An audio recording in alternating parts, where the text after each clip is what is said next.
Well, hi everybody. My name's Martin Elsey from Tribes of Europe. This is my hand, and we're both here to welcome you to another episode of What's on the Bench. Today we're going back to 1974, in fact, and we're going to have a look at a Solina string synthesizer, a string ensemble.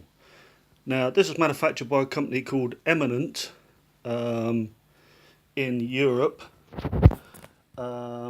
And you may also know this by the name the ARP String Ensemble. Basically, the story is that this was developed from the string section of like a domestic organ manufactured by Eminent. Um, I don't know the full ins and outs of what happened and how much development work ARP put into it, but essentially they took the string section, and between them, we ended up with the ARP Solina string ensemble.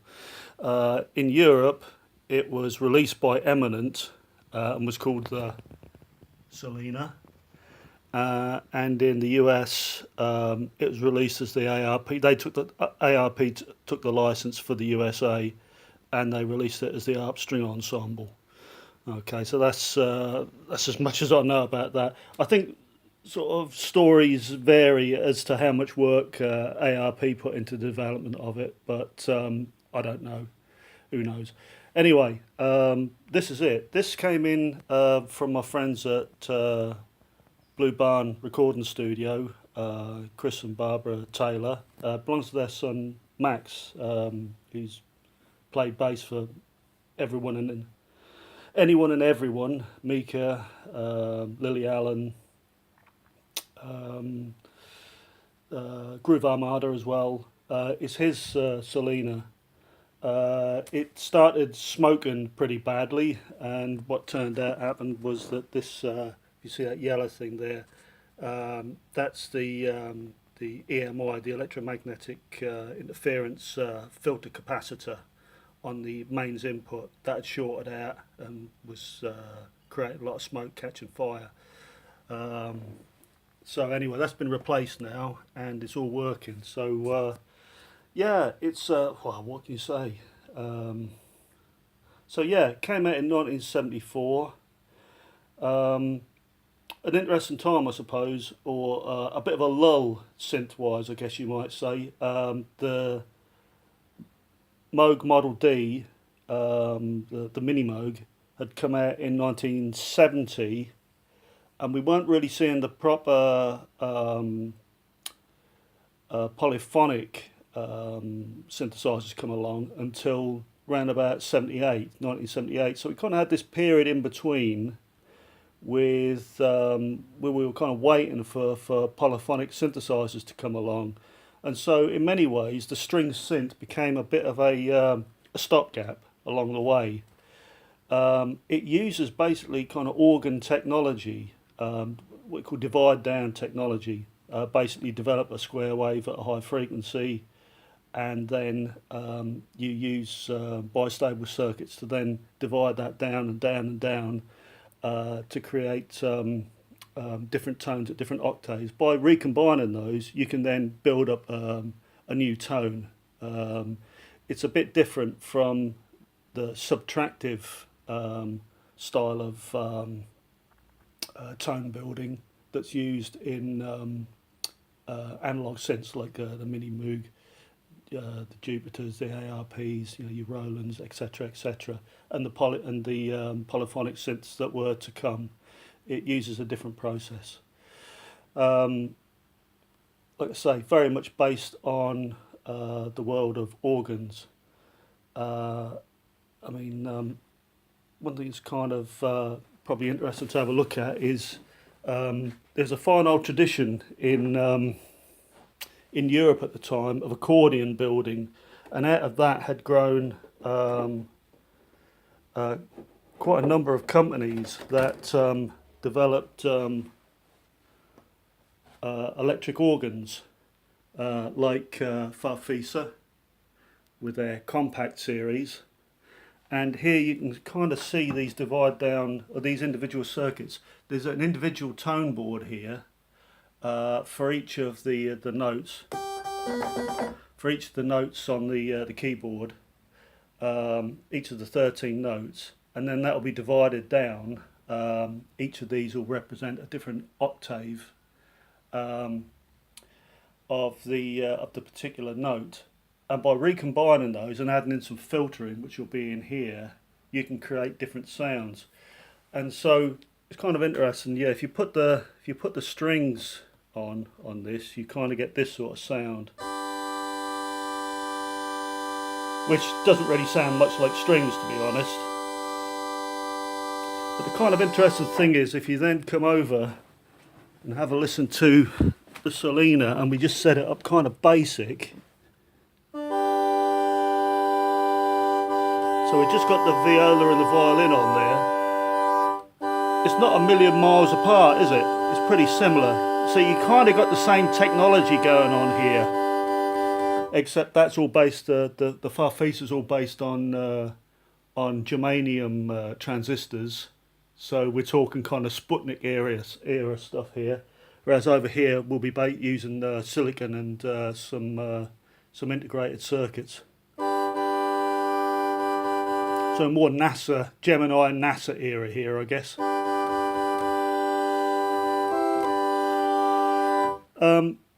The strength comes when you start adding a bit of envelope shape, and so we're getting some of the aspects learnt from the subtractive synths of attack, decay, sustain, release. So we've got the crescendo effect here, which gives us a bit of a delayed attack.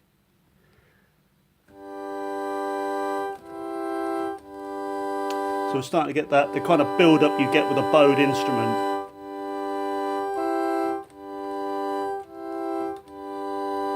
But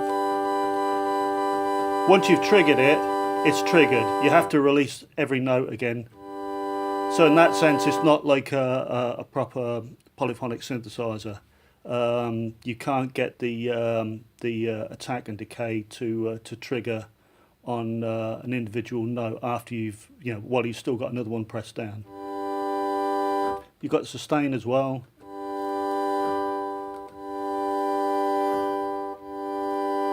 It's still not really sounding like a string ensemble. The big development that there had been between the Farfisa, which is sort of 67, 68-ish, and 1974 bucket brigade delay lines on an IC. Bucket brigade delay lines, they create delays. They're rather than using tape, you could use an integrated circuit that would delay your signal, essentially. And by delaying the signal and also applying an LFO to a low frequency oscillation to it, you could make it sound like you've got several versions of the same thing, kind of all playing at the same time, but slightly differently, slightly out of phase with each other, slightly out of tune with each other, the way it really would be in a string on, in a true string ensemble, like quartet, the section of an orchestra, more than a quartet, an actual orchestral section.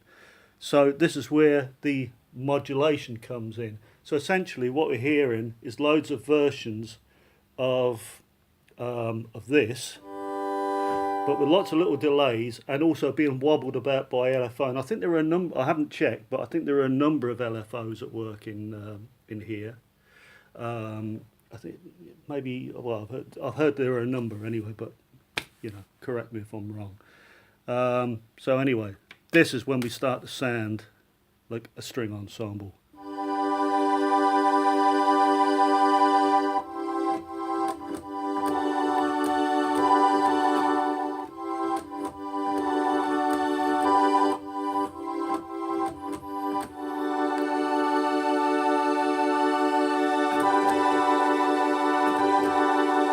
So you're going to recognise that. So that's me fumbling my way through Kelly Watch the Stars from Air's Moon Safari album. But, we all recognise that sound. guess the first time I really heard it was David Bowie's Sound and Vision. The Solinas used on there.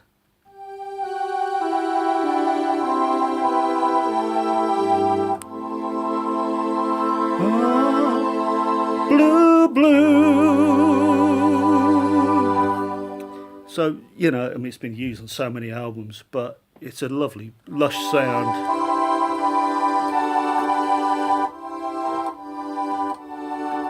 I just love that crescendo. You got these other noises on here as well, which you know, we've got the trumpet. I'll tell you what, let's just go through them individually. Trumpet.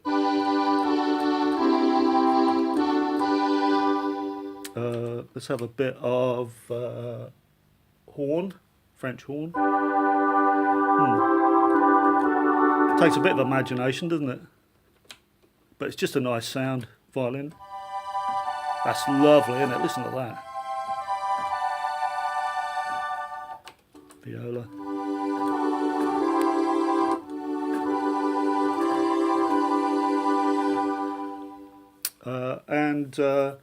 Yeah, just looking down here, what I do love is when you start getting down at the bass section, you get some, listen to that. So I've got this contrabass and cello turned on at the moment. We're getting into real kind of John Carpenter sort of movie territory here, aren't we?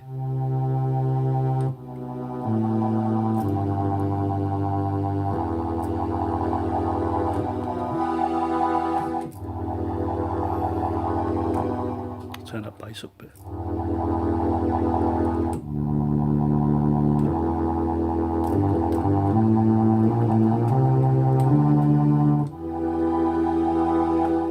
Just contrabass. Just, yeah. Cello. Let's turn, does this work if I turn that down? Sorry, wrong one. If I turn these off. So it just gives us the low end.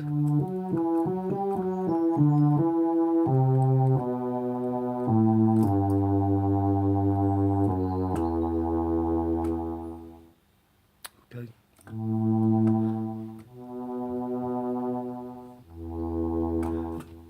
But it sounds great with these on, doesn't it?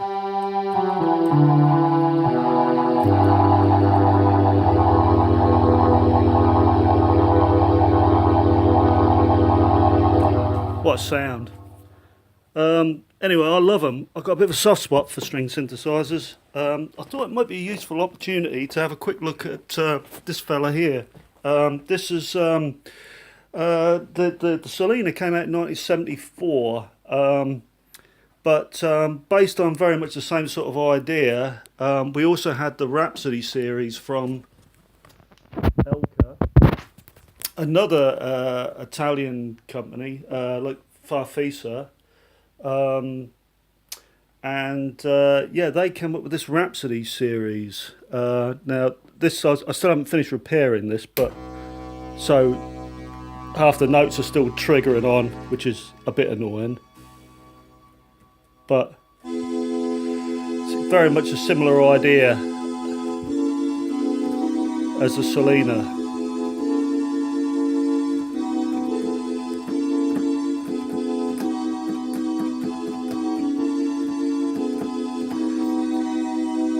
Again, you've got control. You don't have a crescendo on this. You don't have a tack on it. You've just got the sustain.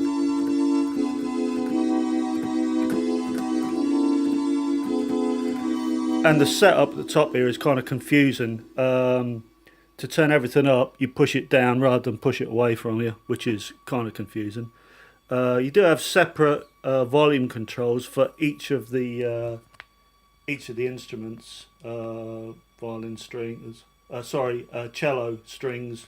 We also got this piano and clavichord feature on here, which are, you know, not to everybody's taste, but I rather like it. If I turn the piano on, let's try and hold some of this stuff off. Turn the strings off. Turn the violin off. The cello off, and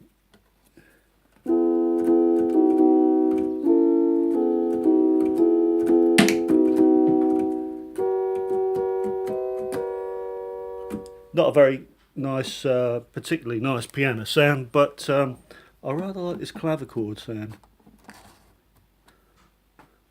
Turn the piano off.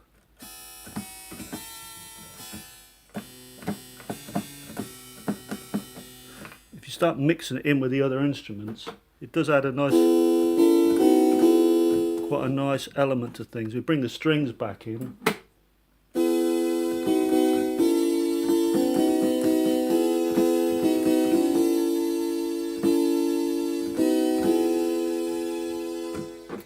Bring the cello back in.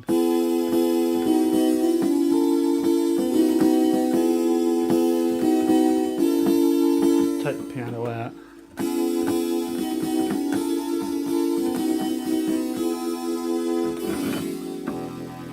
The bass, what I love is the bass, the flanging effect you get on the bass end is just so great.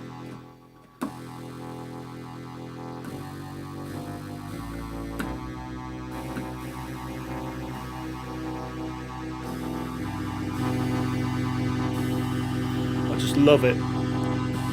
I just love these old string synths.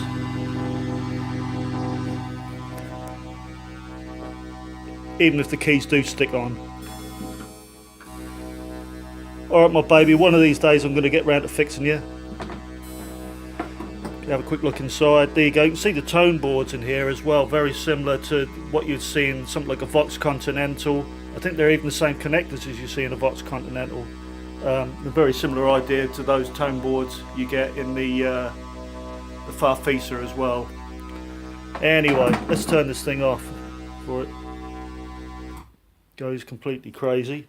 So anyway, yeah, a quick dash through the ARP, well, the Eminent in this case, Eminent Solina. Quick look inside if you want. Not a lot to see really.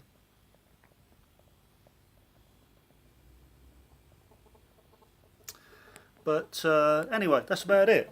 I hope that was a vaguely enjoyable experience, and I wish you well, and we'll see you again next time for another What's on the Bench. Alright, take care everyone. Speak to you soon. Bye bye.